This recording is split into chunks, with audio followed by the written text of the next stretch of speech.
Masechet Makot, traité Makot, Daf Dalet, feuille numéro 4, nous sommes à la feuille numéro 3, 2 lignes avant la fin. La Gemara demande, Vatane Rabbi Chia, pourtant Rabbi Chia a enseigné dans une braïta, Horidou et Hamigve, que dans ce cas-là, du volume de 3 logs d'eau puisée, dans lequel est tombée la mesure d'un kortov de vin et ça a l'aspect du vin, le bassin rituel est devenu impropre à l'immersion. Amar Rava répond, Lokasha, il n'y a pas de contradiction. Rabbi Yochanan ben Nouri, Rabanan. Un, c'est l'enseignement de Rabbi Yochanan ben Nouri, et l'autre, c'est l'enseignement des sages. Ditnan, comme on a vu dans les Mishnah. Shloshet lugin ma'im.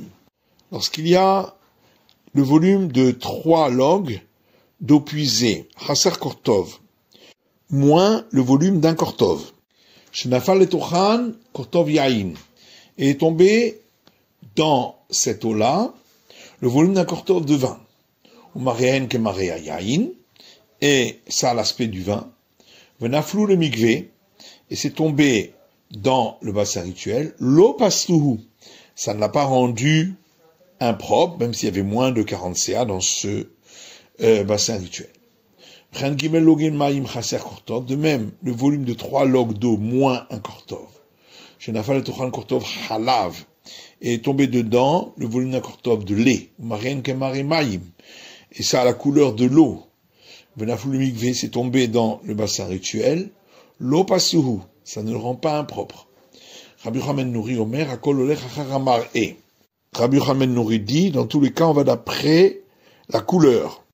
Et donc, dans notre cas aussi, d'après les sages, on ira d'après la composition. C'est pourquoi, étant donné qu'il y a le volume de 3 logs d'eau puisée, le bain rituel n'est pas valable. Et d'après Rabbi Yochanan ben Nouri, on ira d'après la couleur. Et puisque ça a la couleur du vin, c'est pourquoi le bain rituel est valable.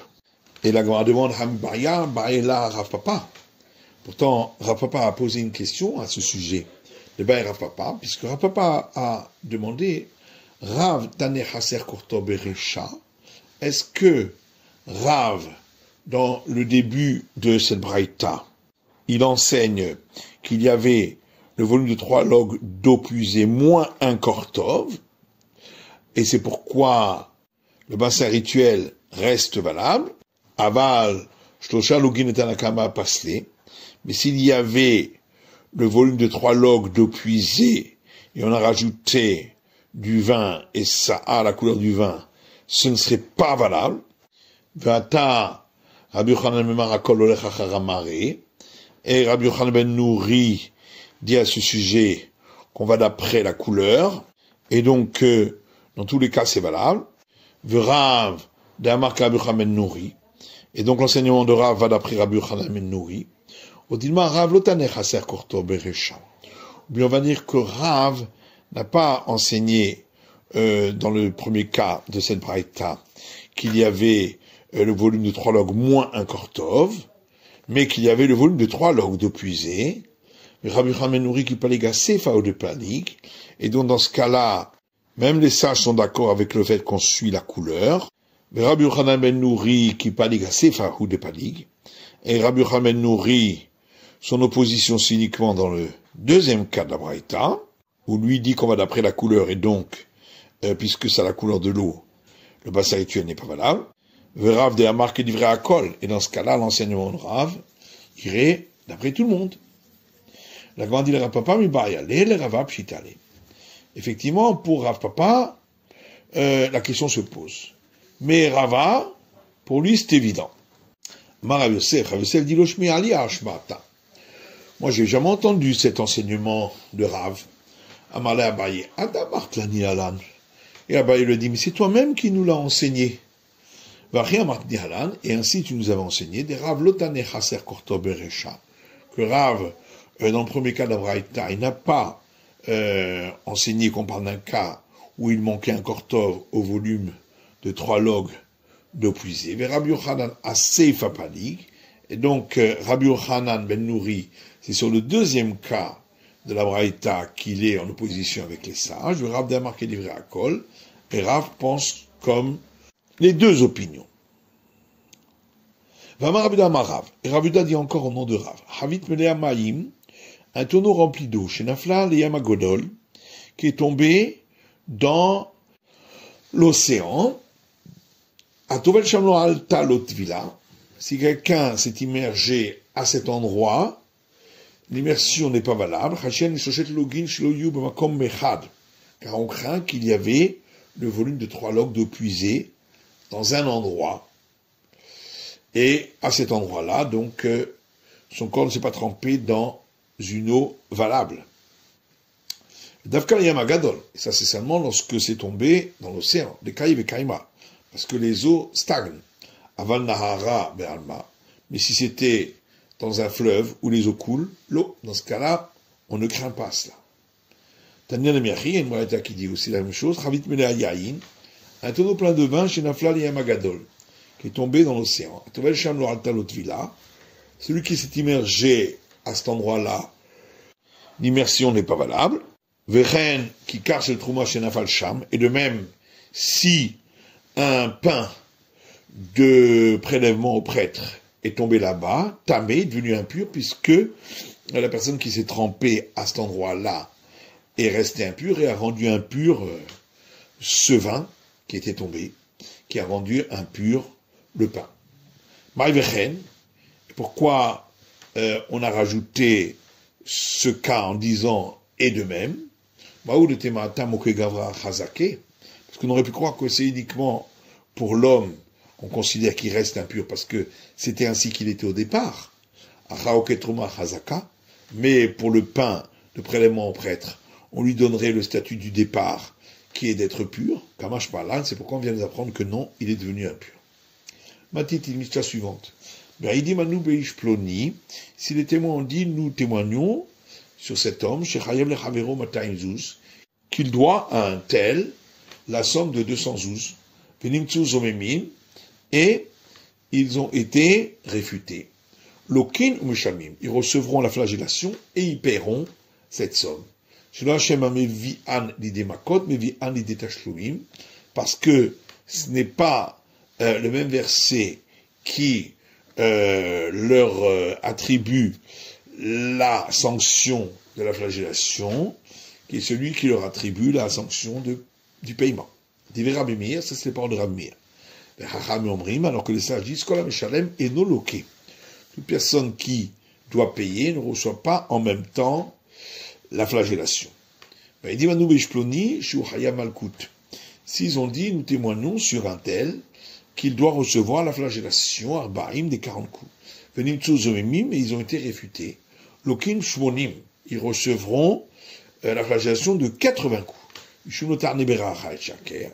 Une fois la flagellation de 40 coups, parce qu'ils ont enfreint l'interdit de la Torah, qui dit, tu ne témoigneras pas contre ton prochain un faux témoignage,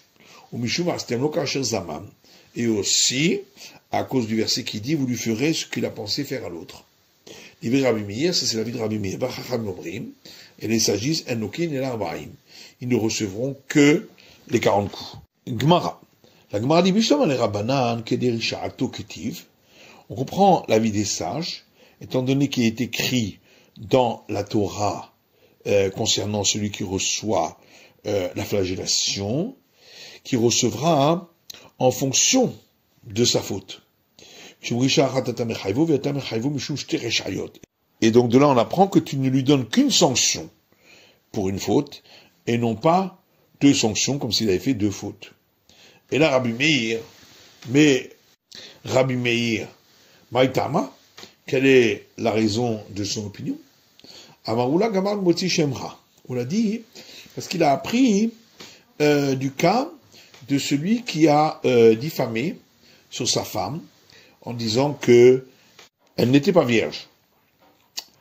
Mamoti Shemra Lokeum Shalem, la manière que celui qui a diffamé sur sa femme, il reçoit et la flagellation et il doit payer la sanction.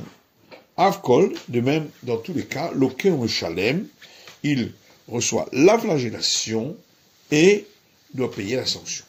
La Gemara dit aussi Shemra Sheken Knas, mais c'est différent le cas de celui qui a diffamé sur sa femme, puisque il s'agit d'une sanction.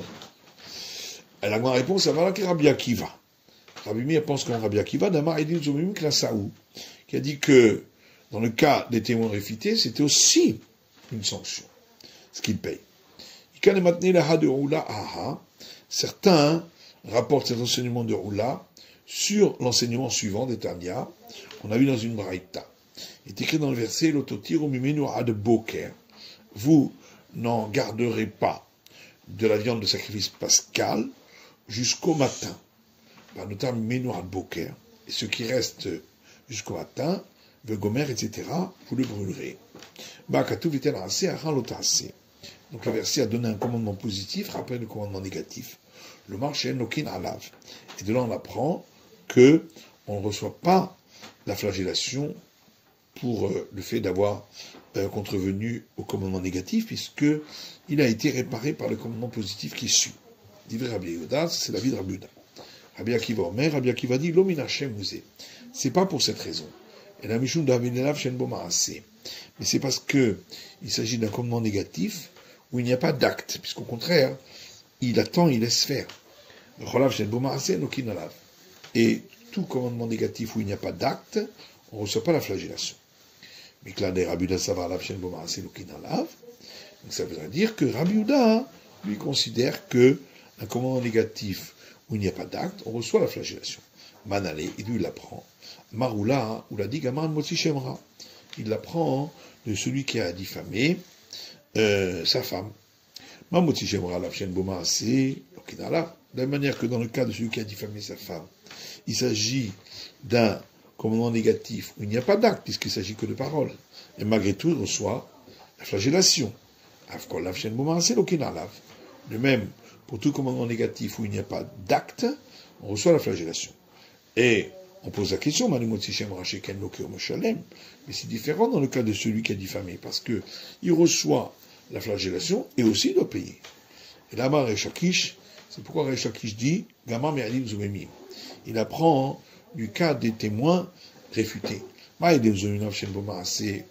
même manière que le témoin réfuté, il s'agit d'un interdit où il n'y a pas d'acte, mais que des paroles, et il reçoit la flagellation. De même, pour tout commandement négatif où il n'y a pas d'acte, on reçoit la flagellation. Et on pose la question, mais c'est différent pour les témoins réfutés, puisqu'ils n'ont pas besoin d'avertissement pour recevoir la sanction. Aussi, j'aimerais on apportera la contre-preuve de celui qui a diffamé sa femme, qui lui doit recevoir un avertissement pour avoir la sanction. Et donc on reprend le cycle. L'oreisé kéréisé, l'oreisé kéréisé. En fin de compte, le cas des témoins réfutés ne ressemble pas au cas de celui qui a diffamé sa femme, et inversement, le cas de celui qui a diffamé sa femme n'est pas également comme le cas de témoins réfutés. Chacun a un avantage et un inconvénient. Mais le point commun des deux, c'est que c'est l'avshen bomaasé, un commandement négatif où il n'y a pas d'acte, il reçoit la flagellation, de même, pour tout commandement négatif où il n'y a pas d'acte, on reçoit la flagellation. Oui, mais le point commun des deux, c'est qu'il s'agit d'une sanction. L'Agma dit halokasha. Ça, c'est pas une question. Rabbi Yehuda, ça va là qui est Rabbi Akiva. Rabbi Yehuda, lui, ne pense pas comme Rabbi Akiva. Et donc, pour les témoins réfutés, c'est pas une sanction. Et là, malad oui, mais c'est différent.